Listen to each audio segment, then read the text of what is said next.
Excellencies, ladies and gentlemen, dear colleagues, I very much regret not being able to be with you in person at this third edition of your research conference series on migration. I'm very pleased, however, to be able to share a few comments through this video message. At this year's conference, you have dedicated your efforts to the memory of Peter Sutherland, and I would like at the outset to pay tribute to his pioneering and visionary work. Peter Sutherland's engagement over more than a decade on a wide range of migration-related issues has contributed immensely to building up the trust required to bring the discussion on migration under the auspices of the United Nations. This is where we stand today. As I'm sure you know, member states of the United Nations are currently negotiating a global compact for safe, orderly, and regular migration to be adopted this coming December at a conference in Marrakesh. This global compact will be ultimately an expression of the collective commitment to improve cooperation on all dimensions of international migration. So in this brief message, I would like to touch upon one of the many crucial issues that are being discussed within the Global Compact negotiations, and one of significant importance in ensuring complementarity with the Global Compact on Refugees, which is currently the object, as you know, of consultations led by UNHCR. And this is the issue of the need to put in place appropriate assistance and protection measures for migrants in vulnerable situations. When I came to this mandate as Special Representative of the Secretary General for International Migration, I explored the question of forced displacement as the linchpin of an expanded protection regime, although I was conscious, of course, that there was no appetite for expanded legal commitments. I believed then that this concept would bring us the kind of intellectual and policy coherence, in large part because it reflects a fundamental premise of the Refugee Convention that some people who are forced to move are deserving of protection. And I was reinforced in that view by some of the language in the New York Declaration for Refugees and Migrants, adopted by the General Assembly in September 2016, and in which member states recognize the complexity of the motivations that compel people to migrate, ranging from food insecurity, poverty, human rights violations, and the adverse effects of climate change and natural disasters. In fact, in many cases, one would be hard-pressed to determine whether migrants move by choice or by necessity.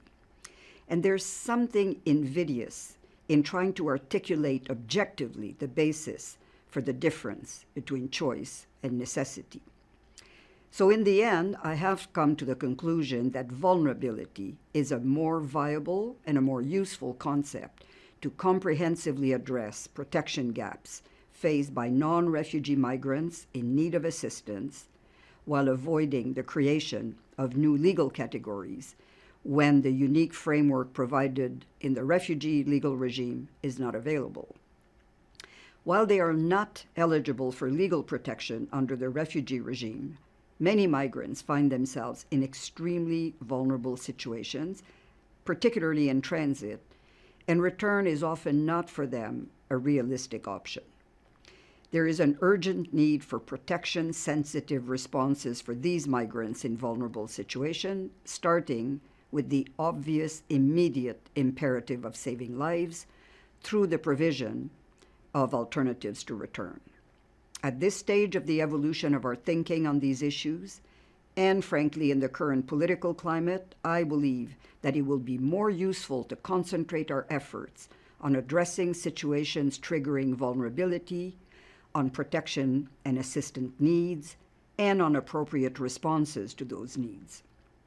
In the longer term, there may be an interest in expanding legal entitlements to newly defined categories of migrants, such as climate change or environmental migrants.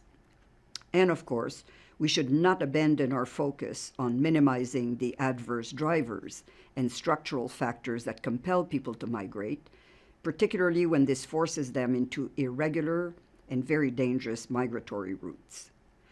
The Global Compact for Safe, Orderly, and Regular Migration, while non-legally binding, provides us an opportunity to strengthen moral and political commitments to address this reality in a forward-looking manner and in respect for the rule of law. Dear colleagues, we are now well underway in the process that will culminate this year with the adoption of a Global Compact for Migration. But this, I think, is truly the beginning of a global effort to cooperate on all the dimensions of international migration. The process this year and in the years to come requires us to explore ideas that might help to give form to our collective commitments. The research community plays a critical role in this regard. I commend your work in enlightening the migration debate with well-researched, informed policy advice, and I encourage you to link this endeavor with the implementation of the soon-to-be Global Compact. I would also like, in closing, to invite you to participate in the Intergovernmental Conference that will be held in Marrakesh on the 10th and December of this year.